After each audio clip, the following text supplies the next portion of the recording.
From the Gulf States newsroom, this is the Gulf States Gumbo, your weekly serving of stories from Alabama, Mississippi, and Louisiana. I'm economic mobility reporter Stephan Bisaha, chopping it up this week. Here on the Gumbo, we have reported on a lot of challenges, like nursing shortages and hurricanes. But a big part of our mission is also celebrating our region. And even when it comes to storms, we do have things to be proud of. Like, take Alabama. The state is leading the nation with this program that makes insurance more affordable and protects people's homes from dangerous storms. And it all comes down to a part of the home we don't spend a lot of time thinking about. Last month, NPR had its Climate Solutions Week, and I teamed up with NPR Climate Desk correspondent Lauren Sommer to talk about what Alabama's doing right and why a similar program in California is falling short. We spoke about all that on the NPR science podcast, Shortwave, and we're about to hear that episode right now. You're listening to Shortwave from NPR. This week at NPR, we're covering climate solutions. And today we're starting with a solution that at first glance seems pretty basic. It's a roof. A roof that doesn't really look any different from any other one you'd see on a standard house.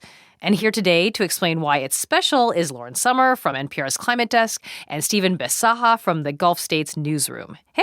Hi. Hey, good to be with you. Okay, so Stephan, tell me, what can this roof do? So the example roof we're going to use is just a short drive from the Gulf Coast in Alabama. I met the owner of the house, Ron Watson, and he was pretty psyched about replacing his old roof. Yeah, I've been up there with a bucket of tar covering large patches where leaks had popped up. Beyond just being more functional, this roof is also saving Ron money. It reduces the cost of his insurance premium. Ooh. And premiums are going up around the country. That's a big incentive. I mean, homeowners insurance now has been through the roof because of the storms we've had through here. Yeah, I've heard homeowners insurance is getting more expensive.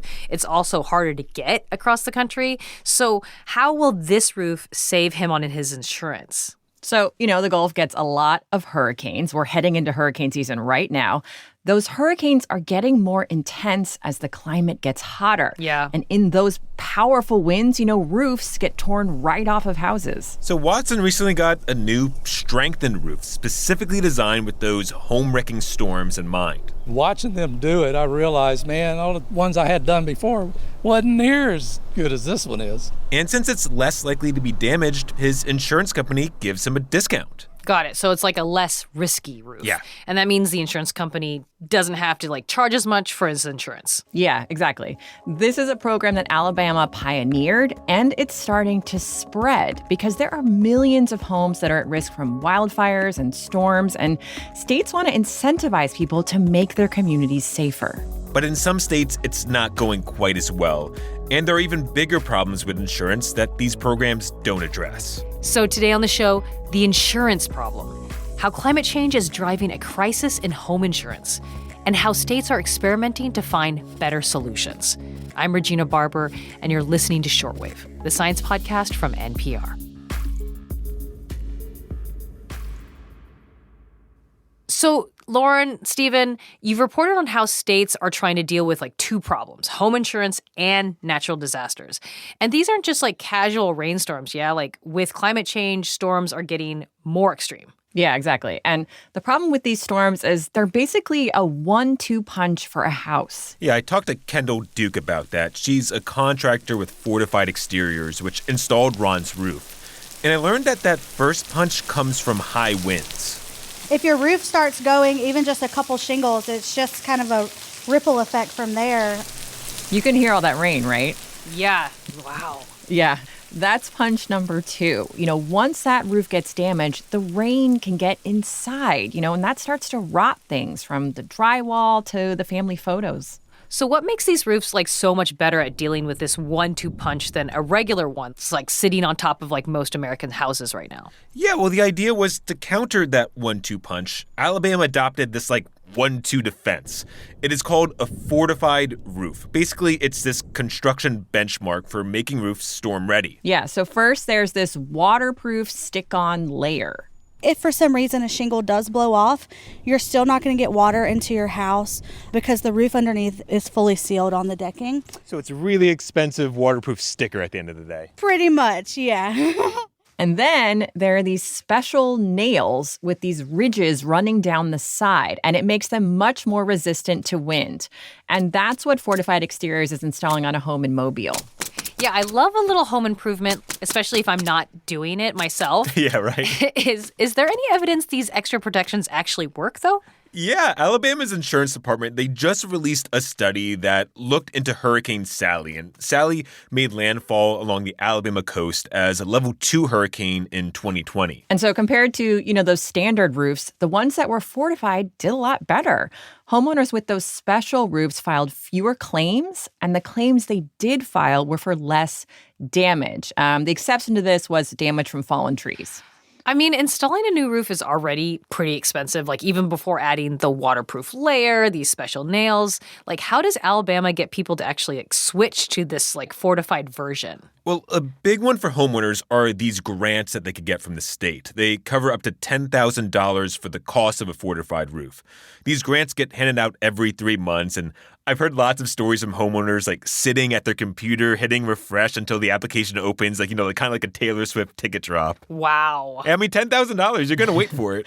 And, the other big incentive is that discount we talked about on your insurance. Mm-hmm. So in Alabama, if you have a fortified roof, you get a discount of 20 to 35% off the wind portion of your premium, which for many people is kind of the bulk of your insurance premium. And that can be hundreds of dollars a year. Wow. And Alabama pioneered this program after state lawmakers, they passed this law to create it in 2012. It did take a few years to roll out all those perks and, work out the kinks. But today, state officials say more than 50,000 roofs in the state are now fortified. Wow. Yeah, in other states, they are copying it. Louisiana and Mississippi have started their own insurance discount programs, and it's spread to states with different kinds of disasters, too. And Lauren, you've reported from one of those other states, right? Yeah. I talked to homeowners in California where the discount program is really only a couple years old. And there, of course, wildfires are on people's minds, especially one homeowner I met in Oakland. Her name's Elizabeth Stage. And she doesn't have to wonder what a wildfire might do to her neighborhood because she's seen it firsthand. The 91 fire got within 2 houses of mine. House next door was unscathed, and the one past that was completely charred on one side. She's talking about the Oakland Hills fire, and that fire burned more than 3,000 houses in 1991. Wow. Okay, but her house was okay. But how did that change how she felt about living there? Yeah, so Elizabeth volunteers her time in local groups that work on wildfire safety.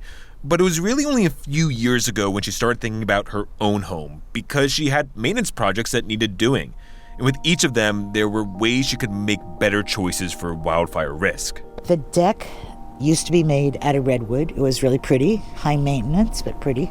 So that wood deck is now made of Trex. It's a composite material that's less likely to ignite. If you look here... The siding isn't wood anymore. The roof is fire resistant. The windows have been replaced. It's some kind of tempered glass. Tempered glass is actually less likely to shatter in heat from a wildfire, which is what lets the flames right into your house. And then the vegetation is cut away within 5 feet of the house because that can spread fire as well. All of this helps because in a wildfire, houses are hit with this kind of shower of embers, and that's blown far ahead of the fire itself. And that's how many homes ignite. That's a lot of projects. So what does California offer in terms of insurance discounts to offset that cost? Yeah, so the discounts in California are lower than in Alabama. Elizabeth's insurance company could only knock off up to 15%, and that's at the upper end of what's offered in California. Some companies only offer 8%, and homeowners still have to pay for the inspection. California's insurance regulators say those discounts could go up as the program develops, but I talked to other homeowners who said right now it's just not enough to motivate them to do some of these expensive home projects. Okay, so would it make sense for California to just copy Alabama to do higher discounts than they offer? Well, there are some key differences between the states and different kinds of disasters. Michael Wara studies climate risk at Stanford University, and he says, it's just simpler to change out a roof. The benefits of a super roof are fully captured by the person that makes the investment. One of the challenges with fire hardening is that it matters what your neighbors do too. Even if a homeowner does, everything right, their house can still be at risk if their neighbors don't. Yeah. If they have a lot of flammable vegetation and their house catches fire, it could spread from house to house because it's so hot. Wow. Yeah, it sounds like there's a lot that depends on your neighbors, and what they do. It's not all within your control. Yeah, exactly. So for wildfire risk, insurance companies may not see a reason to give a big discount unless entire neighborhoods work together to be safer. But for homeowners like Elizabeth, the biggest motivation actually isn't a discount. It would be frosting on the cake. Before I worry about my premiums, I need to worry about my non-renewal notice. Non-renewal notice, what's that? Well, basically, we're talking about homeowners in California being dropped by their insurance companies. Nationwide, almost 2 million people lost home insurance from 2018 to 2023, according to a report from the Senate Budget Committee. And it can be hard to find affordable insurance once you lose it. Wow. So if homeowners prepare for hurricanes and wildfires, does that mean it might help them keep their insurance? No, not necessarily. It could, but insurance companies actually aren't required to consider those things when they're deciding who to insure. Oh, geez. I talked to one of California's former insurance commissioners, Dave Jones, and he says that's a problem. Getting a discount is nice, but the discount doesn't matter a darn if the insurer won't renew or write your insurance. So I think that, while focus on the discount is important, there needs to be even greater focus on getting the insurers models that they use to decide whether to write and renew the insurance. So that's the bigger problem. He's talking about the complex computer models that insurance companies use to figure out how risky a home is and whether to insure it. Right now, state regulators do not have the power to make insurers consider those disaster preparations when deciding who to insure. Oof. It would take state lawmakers to do that. California lawmakers did introduce a bill to do that in 2020, but it didn't go anywhere. And it means that these discount programs don't really tap into one of the biggest motivations, which is simply keeping your insurance. And Dave says that's a missed opportunity because there are so many homes at risk from disasters, and insurance should be sending the right signals about what to do. Totally. I can see how this could affect so many people. And I didn't know any of this before. Lauren, Stephan, thank you so much for bringing us this story. Yeah, thanks for having us. Yeah, thanks.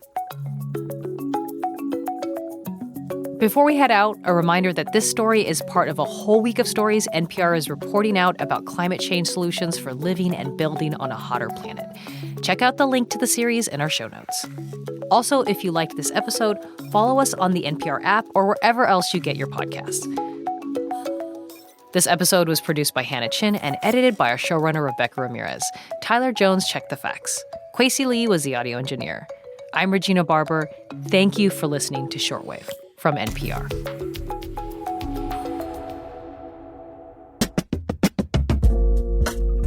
That was the NPR Science Podcast Shortwave. You can listen to more episodes wherever you get your podcasts. And hey, subscribe to the Gulf States Gumbo while you're there, too. The Gulf States Gumbo is cooked up by the Gulf States Newsroom team. Our theme music is by DJ Supreme. Special thanks to our partner stations, WBHM, Mississippi Public Broadcasting, WWNO, and WRKF. Again, I'm your host, Stephan Bisaha. Thanks for listening, and don't forget to stir your roux.